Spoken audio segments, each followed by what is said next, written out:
आज हम लोग इस वीडियो के अंदर top 10 tips for study fast learning देखने वाले हैं कि इस वीडियो के अंदर हम लोग 10 टिप्स ऐसे देखेंगे जो आपके लर्निंग को बहुत ज़्यादा से तेज़ बना देगा, मतलब कि फास्ट बना देगा हम बोल सकते हैं। तो चलो ऐसी कौन सी टिप्स हैं जो आपकी स्टडी के लिए बहुत इम्पोर्टेंट होंगी, वो 10 टिप्स हैं। चलो देखते हैं। नंबर 1 है एक्टिव लर्निंग। एक्टिव लर्निंग में गाइस क्या होता है कि engage with the material actively by summarising, questioning and teaching the concept to someone else.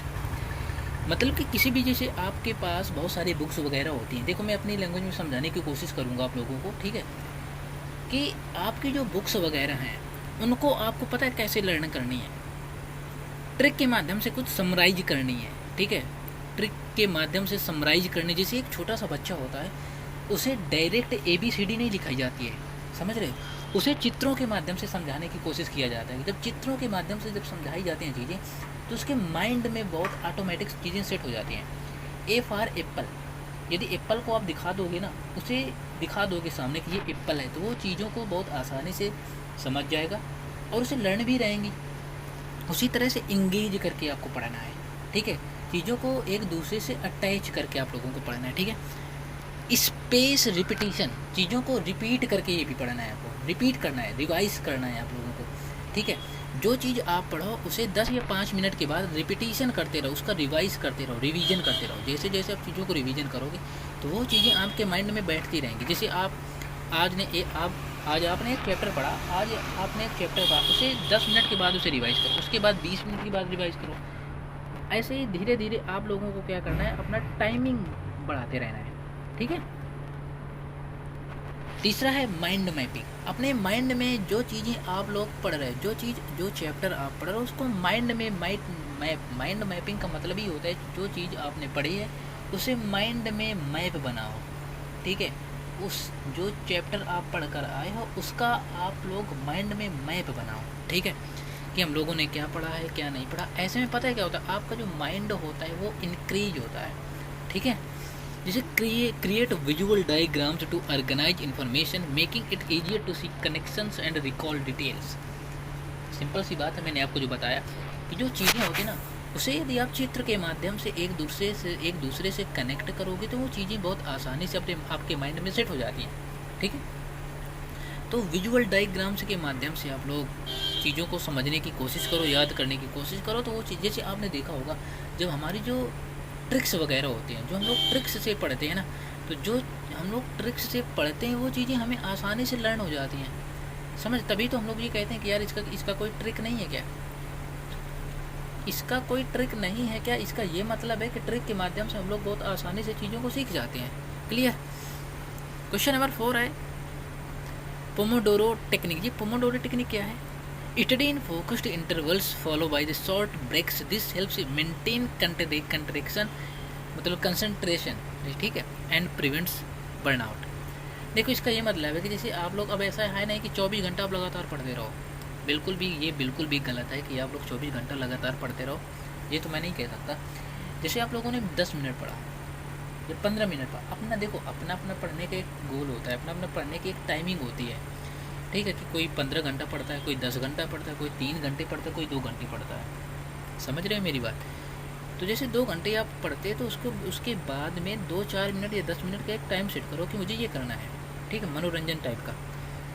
ऐसा करने से पता है हम लोग बोर भी महसूस नहीं करेंगे और जो हमारी स्टडी है वो लगातार चलती रहेगी, ठीक है। नहीं, मैं आपको एक सलाह देता हूँ, कभी आप लोग ऐसा करना, कभी आप 2 घंटे लगातार पढ़ना, 2 घंटे लगातार। यहाँ पर यार पढ़ते समय 2 मिनट के बाद तो मोबाइल की याद आ जाती है, तो 2 घंटे लगातार कौन पढ़ेगा? बताओ, सही कह रहा हूँ कि नहीं गलत कह रहा हूँ? सही कह रहा हूँ ना? खुद सोचो यार, आपके साथ भी ऐसा होता होगा, मेरे साथ भी ऐसा ही होता है। जैसे 10 मिनट आप पढ़ो, 10 मिनट के बाद तुरंत मोबाइल की याद आ जाती है, नोटिफिकेशन, पता नहीं किसका भी नोटिफिकेशन आया, जैसे किसी का भी नोटिफिकेशन आया तो 2 मिनट के बाद तुरंत फ़ोन को देखने का मन चलने लगता है। तो 2 घंटे बाद जैसे अब टाइमिंग सेट कर लो कि मुझे 2 घंटे पढ़ना है, तो 2 घंटे में मोबाइल को देखूँगा ही नहीं, समझ रहे हो।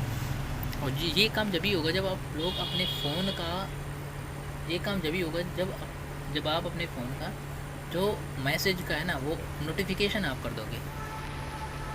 क्वेश्चन नंबर जो 5वां पॉइंट है निमोनिक्स। निमोनिक्स का मतलब क्या होता है? Use mnemonics device to create association, and aid memory recall for complex information. मतलब निमोनिक्स के माध्यम से आप लोग क्या कर सकते हैं, किसी memory recall for complex information, किसी भी जटिल इन्फॉर्मेशन को आप लोग आसानी से लर्न करने की कोशिश करोगे। देखो 5 पॉइंट मैंने बता दी, लेकिन 5 पॉइंटों में एक पॉइंट आपने नोटिस कर लिया होगा, आपको विजुअलाइजेशन के माध्यम से चीज़ों को सीखना है, ठीक है। पॉइंट नंबर 6 है प्रैक्टिस टेस्टिंग। आपको प्रैक्टिस करना है। जो चीज़ आप रिकॉल कर रहे हो ना, जैसे मैंने अभी आपको पहले दूसरे या तीसरे पॉइंट के अंदर बताया था, जब 2 या 3 जैसे 2 घंटे पढ़ते हो, 3 घंटे पढ़ते हो, तो उसके बाद एक छोटा सा ब्रेक लो। आपने मूवी वगैरह देखते होगे, जैसे DTH की जो ऑनलाइन टीवी वगैरह नहीं चलाते नहीं, या DTH लगा कर डिश एंटीना जिसे हम लोग बोलते हैं, तो उसमें 2 मिनट या 5 मिनट के बाद एक छोटा सा ब्रेक आता है। उसी तरह जो आप लोग जब पढ़ते हो ना 2 घंटे या 3 घंटे या 1 घंटे, तो उसके बाद 2-4 मिनट का ब्रेक ले लो। ब्रेक लेने के बाद उसमें क्या करना है, आप लोगों को रिकॉल करना है, चीज़ों को, छोटी छोटी चीज़ों को रिकॉल करना है, ठीक है। कितनी चीज़ें आपके माइंड में सेट हो रही हैं। Question number 7, chunking. Break down large pieces of information into smaller manageable chunks, this makes complex information easier to digest, ठीक है। 8वां नंबर है कि हेल्दी लाइफ स्टाइल क्या करना है। Ensure you get adequate sleep, exercise and nutrition. A healthy body supports a sharp mind, clear. 9 point है eliminate distraction. Eliminate distraction में क्या होता है, create a conductive study environment by the minimising distraction such as noise and electronic device. I think ये आप लोगों को समझ में आ गया होगा कि इसमें करते क्या है। 10 पॉइंट है कि set specific goals, set clear achievable goals for each study session, this keeps you focused and gives you a sense of accomplishment, clear. Implementing these studies can significantly enhance your learning efficiency and help you grasp new concept quickly। ये चीज़ें आप लोगों को बहुत आसानी से समझ में आ गई होंगी। आप लोगों को एक काम क्या करना है, मैं आपको बताऊं। देखो, एक सिंपल सा फंडा है, ये 10 पॉइंट मैंने आप लोगों को बता दिए, लेकिन 10 पॉइंटों में पता है क्या करना है। 10 पॉइंटों में सबसे एक कॉमन पॉइंट निकल कर आया है कि आप लोगों को चीज़ों को विजुअलाइजेशन के माध्यम से चीज़ों को सीखना है, ठीक है। जितनी जैसे आप लोग, मैंने देखो सारे पॉइंट मैंने आपको बता दिए हैं, सिंपल सा फंडा फिर बता रहा हूँ लास्ट में। यार शॉर्ट ट्रिक आप लोग क्यों मांगते हो कि मुझे शॉर्ट ट्रिक से चीज़ों को, ये इस कंसेप्ट को समझना है शॉर्ट ट्रिक से। शॉर्ट ट्रिक आप इस वजह से मांगते हो क्योंकि शॉर्ट ट्रिक हमारे माइंड में बहुत जल्दी आसानी से बैठती है ना। तो ये सारे 10 पॉइंटों में बस एक ही पॉइंट समझ में आया है कि हम लोगों को क्या करना है, विजुअलाइजेशन के माध्यम से चीज़ों को आसानी से सीखना है। और पता है जो छोटा बच्चा होता है वो क्या करता है, वो A फॉर एप्पल नहीं सीखता है गाइस, B फॉर बॉय नहीं सीखता है। जब एप्पल की आप उसे इमेज दिखा दोगे ना, ठीक है, तो वो चीज़ों को आसानी से समझ जाएगा कि हाँ A फॉर एप्पल होता है।